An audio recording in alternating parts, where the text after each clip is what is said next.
যে যাই বলেন, আমাদের বর্তমানে ক্যাবিনেটের মধ্যে স্বরাষ্ট্রমন্ত্রী এবং পররাষ্ট্রমন্ত্রী ফিটেস্ট, ডিপ স্টেট টিম যারা পিএম সাহেবকে পরামর্শ দিয়ে এগুলো করেছে তাদেরকে অসংখ্য ধন্যবাদ। কারণ দেশকে ইন্টারনালও ঠান্ডা রাখতে হবে, বহির্বিশ্বের চাপ থেকেও রক্ষা করতে হবে। এই জন্যই আমি গোড়া থেকে বিএনপির সমর্থক এবং বিএনপিকে ভালোবাসি। যদিও বিগত সরকারের আমলে আমি বিভিন্নভাবে সাফারার হয়েছি, সেটা আমি টাইম টু টাইম আমার বলবো।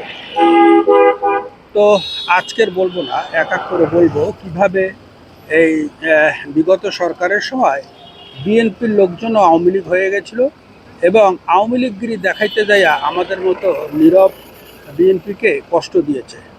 সবাই ভালো থাকবেন, বাংলার মানুষকে ভালোবাসবেন। খুদা হাফেজ।